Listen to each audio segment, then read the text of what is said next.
কেঁদো না ভাষকে, কেঁদো না। তোমার ভগ্নীকে পাতাল ভবন দেখো, রাজ ভবনে আমি নিয়ে যাচ্ছি বটে, এই পাতাল ভবনে থেকে তোমার ভগ্নীকে তুমি যখন যে রূপে স্মরণ করবে, আমারই আশীর্বাদের ভয়ে সেই রূপে দর্শন পাবে। আমি সেই রূপে দর্শন পাবো? বাবা যখন বলেছে নিশ্চয়ই পাবে। ওরে ভগ্নী, দাদা তোকে যখন দেখার ইচ্ছা হবে দাদা আমাকে এই রূপে দর্শন দিবি ভগ্নী। দাদা তুমি তো ছোটবেলা থেকে কোলে পিঠে করে মানুষ করেছো। আমি ভগ্নী, তোমার কথা কি আমি ভুলতে পারি দাদা?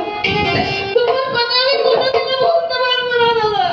তুমি যখনই যে রূপে আমাকে ডাকলে তখনই তুমি সেই রূপে আমাকে দেখা পাবে। চল ভগ্নী চল। আর কেঁদো না দাদা, কেঁদো না, আমাকে বিদায় দাও। ওদের চেয়ে দেখো আমার দাদা আমার নিতে এসেছে, আমার বিদায় আমার নিতে এসেছে। আয় মা আয়। কেঁদো না দাদা, কেঁদো না, আমাকে বিদায় দাও দাদা। ওরে ভগ্নী, দাদা তোর দাদা তোর পিতা তোকে নিতে এসেছে, আমি বিদায় না দিয়ে থাকতে পারি ভগ্নী? দাদা আমার যখন প্রশ্ন হতে গেল বিদায় দাদা। আমি তোর পিতার সঙ্গে যাবো। এসো ভগ্নী।